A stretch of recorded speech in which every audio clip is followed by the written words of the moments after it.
Ako nga po pala si Marlon Abable. 35 years old na ako. 10 years na rin akong pedicab driver. Taga Samar ako. Dati akong security guard dun. Kaso maliit lang ang kita eh.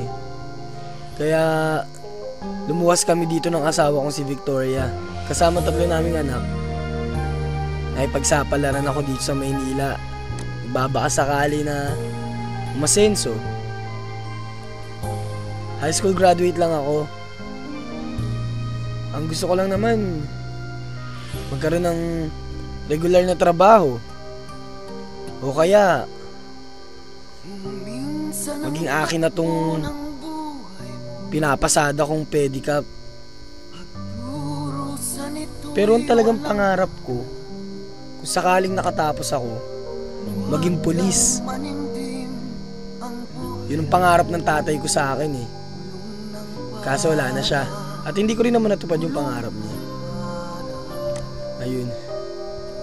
Bali, pangalawang asawa ko na si Victoria. Yung una kong asawa namatay. May isa kami anak doon. Dito naman sa pagbe-pedicab, kapag maswerte, kumikita ako ng 400 a day. Yun ay kung umuulan. Pero kung regular na araw lang, 60 pesos a day na kita ko. Maliit lang din. Pero kung magkaroon ako ng sarili kong sidecar, baka mas lumaki yun. Ito ngayon yun. Ito ang buhay ko.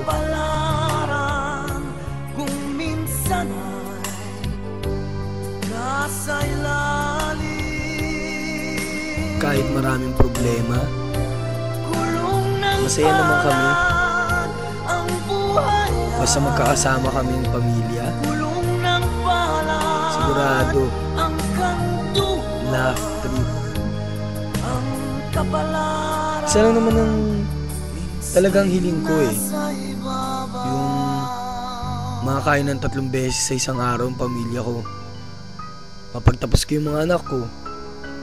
Tsaka, sana mayroon akong sariling pedicab. Para hindi na nababawas yung boundary sa kita ko. Kumbaga akin na. Bawat isang gabi ay mayroon isang umaga. Kapag siguro nagsipag ako mabuti. Kahit padjak lang ako ng padjak. Siguro after 5 years o 10 years, baka ako na nagpapapasada dito sa Intramuros. Sarap isipin. Tapos napagtapos ko ng mga anak ko. Siguro kontento na ako na.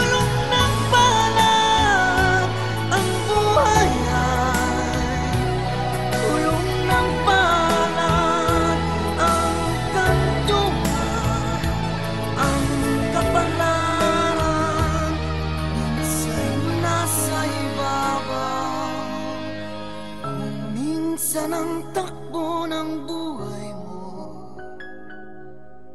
pagdurusan ito'y walang hanggan. Huwag kang manimdim, ang buhay ay gulong ng palad, gulong ng palad.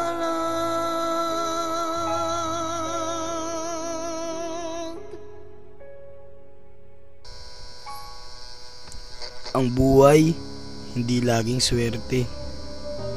Kadalasan, malas. Pero ano bang magagawa ko? Tuloy pa rin ang pagpasada ng buhay ko. Mahirap. Pero kasama ng awa ko at ng mga 3 kong anak, kayang-kaya kong pumasada. Ang buhay, gulong lang yan. Minsan sa taas, minsan sa baba. Pero sana magtagal naman sa taas.